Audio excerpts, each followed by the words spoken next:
For the first time, kita melihat chart Bitcoin berhasil close dengan perfect di atas 31.000. Nah, apakah ini indikasi Bitcoin itu kembali strong bullish teman-teman dan akan menembus ke level sekitar 32.000 dalam jangka waktu dekat? Ataukah ini hanya konsolidasi untuk para whales, buang barang dan harganya kembali turun teman-teman? Di sini juga pada kesempatan kali ini Uang Receh akan membahas dua faktor penting yang perlu kita pantau untuk melihat pergerakan market kira-kira ke arah atas ataukah ke arah bawah. Buat kalian yang penasaran bagaimana Uang Receh itu ngupas untuk semuanya, simak penjelasan Uang Receh sampai akhir. Dan tentunya buat kalian yang belum subscribe channel Uang Receh, mari bersama-sama kita dukung channel Uang Receh dengan klik tombol subscribe-nya. Dan jangan lupa nyalakan ikon loncengnya agar setiap channel Uang Receh itu upload video terbaru, kalian gak ketinggalan guys.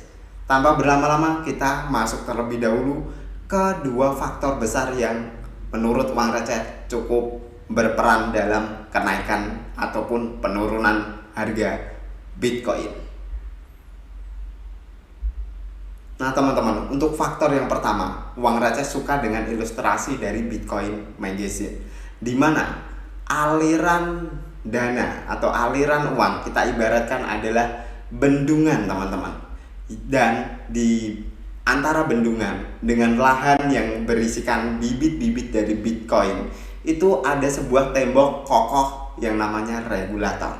Nah, teman-teman, dimana kita tahu di sekitaran tahun 2021 kita melihat waktu itu Bitcoin berhasil menyentuh peaknya sekitar 65.000 US dollar.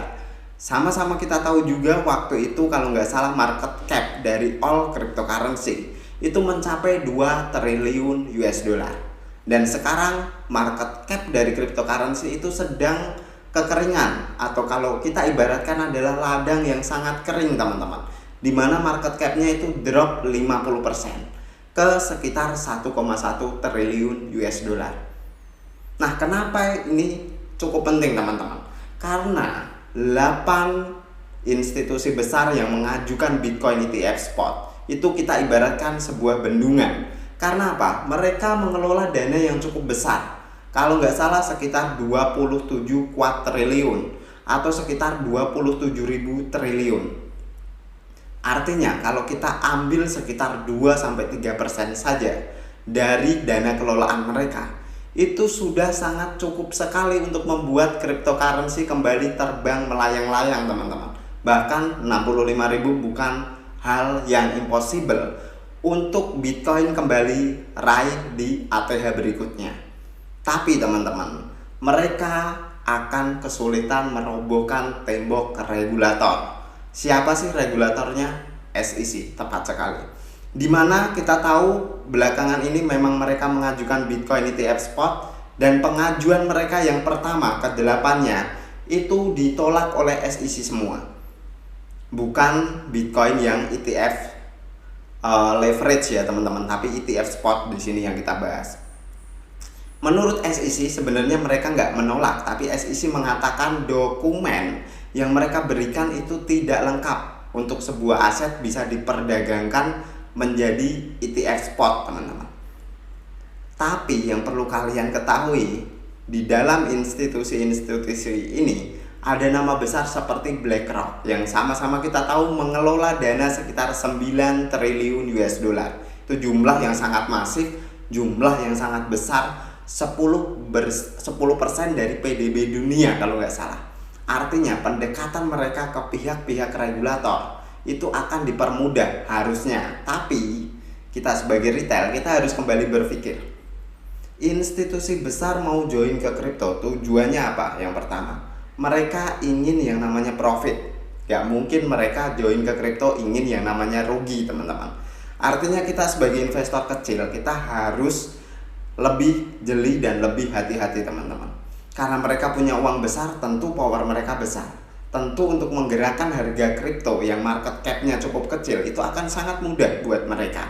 Apalagi kalau nanti kripto dijadikan ETF dan berhasil masuk ke Wall Street. Itu jelas sangat-sangat untuk mempermainkan harga kripto sangat-sangat mudah, maksud Uang Receh seperti itu. Artinya di sini kita harus lebih jeli dalam membaca setiap fundamental yang ada. Kita harus pandai-pandai membaca BlackRock dan yang lain sebagainya itu melakukan hal seperti apa. Kira-kira cara berpikir mereka dalam berinvestasi seperti apa, teman-teman. Agar kita, meskipun kita ngekornya nggak terlalu late dan juga nggak terlalu early, teman-teman. Nah, itu harus kita bayangkan terlebih dahulu. Nah, ini adalah faktor pertama yang menurut uang receh sampai sekarang dipantau banyak orang tentang kesuksesan ETF spot Bitcoin. Dilegalkan ataukah kembali ditolak? Nah, kita beralih ke faktor yang kedua. Di faktor yang kedua, menurut uang receh ini datang dari The Fed, yaitu Jerome Powell, yang pada speech terakhirnya itu mengabarkan bahwa jarak inflasi 2% yang mereka targetkan dengan inflasi US yang sekarang itu masih cukup jauh, dan mereka perlu melakukan 2 kali lagi kenaikan suku bunga, teman-teman. Sama-sama kita cek di CME Wedge Tool bahwa next FOMC itu jatuh di tanggal 26 Juli tahun 2023. Untuk probabilitas rate-nya sekarang para investor itu 86,2% percaya bahwa ada kenaikan sekitar 0,25 basis point, berada di 5,25 sampai 5,5%, dan sisanya sebesar 13,8% itu mereka percaya tidak ada kenaikan. Dari perbedaan persentase yang besar ini kita bisa mengindikasikan bahwa memang benar untuk bulan Juli tanggal 26 bakal ada kenaikan. Kalau setelah kalian tahu bakal ada kenaikan, kira-kira kalian punya pola pikir seperti apa, teman-teman? Akankah kalian beli Bitcoin di 31.000 harga sekarang? Ataukah kalian menunggu koreksi pada saat berita ini diluncurkan? Apalagi saat speech dari Jerome Powell memberikan tentang proyeksi ekonomi setelah FOMC meeting, baru kalian beli Bitcoin, mungkin kalian akan dapat harga yang lebih oke, mungkin sekitar 28.000, 27.000, nobody knows, teman-teman. Di sini kalau kita mau bermain di market cryptocurrency atau kita mau bermain di dunia finansial yang setiap detik, setiap hari, setiap jam bisa berubah, kita harus pintar-pintar dalam menganalisa market. Harga Bitcoin sekarang 31.000, bagus nggak? Bagus. Kalau kita buat jangka panjang, kita beli sekarang nggak ada masalah. Tapi kalau kita swing trader atau kita mungkin yang trader harian atau bahkan kita yang scalper, kita perlu cek berkali-kali kita cocok nggak beli di angka 31.000, ataukah kita bisa beli di angka yang lebih better, teman-teman. Karena kita butuh yang namanya pergerakan, jadi kita harus menganalisa market dengan cukup oke. Itu saran uang receh untuk faktor yang kedua. Nah, kita akan langsung masuk ke price action dan probabilitas apa yang akan uang receh lakukan melihat price action yang sekarang. Nah, teman-teman, melihat price action yang sekarang, jujur uang receh melihat bahwa candlestick Bitcoin sekarang itu sebenarnya masih bergerak sideways. Nah, untuk range sideways-nya bisa kita lihat sebenarnya untuk range paling atas berada di 31.400 dan range paling bawahnya kemarin itu sempat menyentuh week di angka 29.500. Nah, kurang lebih kita 1 minggu berada dalam proses konsolidasi. Ini sebenarnya mengindikasikan 2 hal, teman-teman. Konsolidasi yang pertama adalah para whales buang barang, dan after itu mereka akan menekan harga jauh ke bawah. Dan after harga menyentuh dipnya, mereka akan melakukan akumulasi beli lagi untuk mendorong harga ke atas. Karena apa? Ini strategi whales untuk membuang barang. Itu tipe konsolidasi yang pertama. Tipe konsolidasi yang kedua, konsolidasi sekarang itu adalah mereka, para whales, melakukan yang namanya reakumulasi. Artinya after ini akan ada kemungkinan besar Bitcoin bisa terdorong ke atas lagi. Level selanjutnya, uang receh consider berada di sekitaran 32.000. Ini harus kita break dulu. Uang receh kasih tanda biru, dan dia kalau lolos dari level 32.000 atau Bitcoin berhasil make position ke atas melebihi level 32.000, uang receh consider Bitcoin bisa menyentuh ke level 35.000. Nah, itu adalah kemungkinan untuk bullish, teman-teman. Tapi kalau ini kemungkinan untuk bearish, artinya akan ada tekanan seller.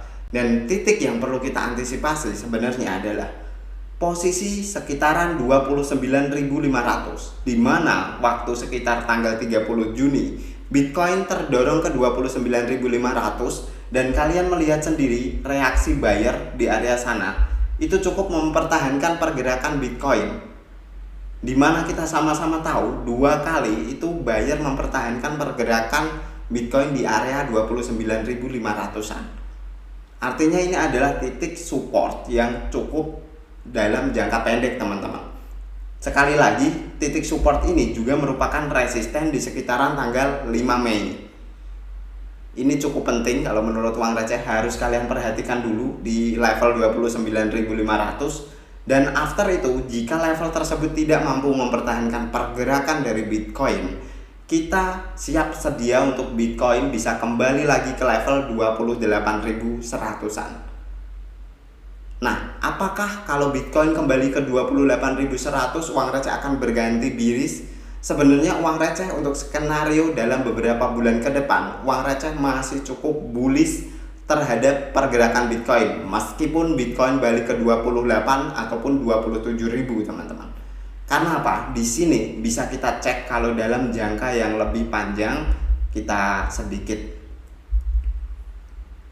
Nah, seperti ini, teman-teman. Ini akan kelihatan lebih clear untuk analisa dari uang receh. Kita melihat rally sejak bulan Januari, di mana Bitcoin rally menembus ke level 24.800 atau 25.000. After itu kita melihat Bitcoin kembali tertekan ke level 20 ribuan. Artinya ada potensi higher low, dan after itu terbentuk lower high, teman-teman. Ada potensi higher high, after itu terbentuk higher low.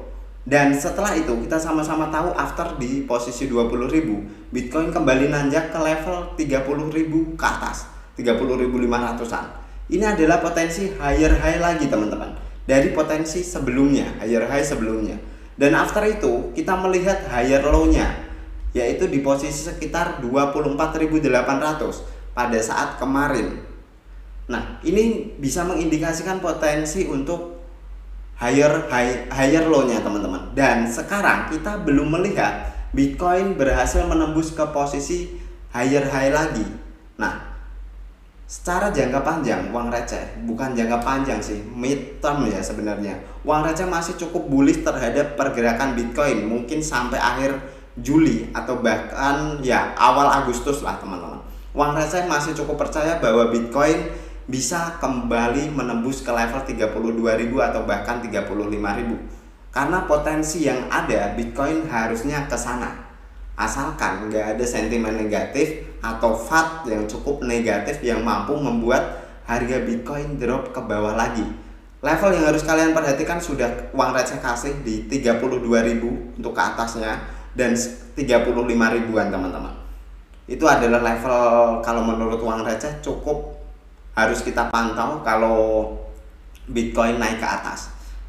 Artinya kita bisa melakukan opportunity di sana, mungkin untuk short position dengan leverage yang nggak usah terlalu besar, maksimal 5 itu sudah cukup oke, agar jarak liquidity kita itu cukup jauh. Jika kita salah, kita langsung bisa cut tersebut. Kalau kita benar, cukup kita maintain, teman-teman. Nah, selain itu, kalau menurut uang receh, Bitcoin ada potensi turun. Uang receh perkirakan untuk potensi turun sekitar 20%, meskipun masih ada. Tapi uang receh untuk probabilitasnya lebih cenderung ke bullish sekarang ini. Kesimpulan dari video ini, teman-teman, uang receh masih cukup bullish terhadap pergerakan Bitcoin, mau di angka berapapun, 27.000, 28.000, uang receh masih cukup bullish, asalkan struktur yang ada tidak terbreakout, teman-teman. Artinya Bitcoin tidak membentuk yang namanya lower low dari pergerakan low di sekitar tanggal 14 Juni, yaitu di posisi 24.800. Uang receh masih cukup bullish. Misal Bitcoin ke 26.000, 27.000, uang receh akan tetap berpendapat bahwa Bitcoin berada dalam keadaan bullish.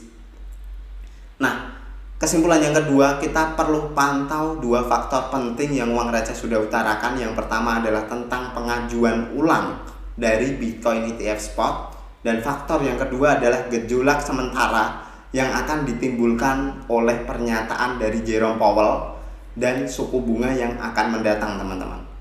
Nah, sekian dulu untuk video Uang Receh pada kesempatan kali ini. Buat kalian yang tertarik, bisa dibantu share, bisa dibantu infokan, dan buat kalian yang punya komentar berbeda, feel free untuk mengisi kolom komentar. Thank you for watching till the end. See you on the next video.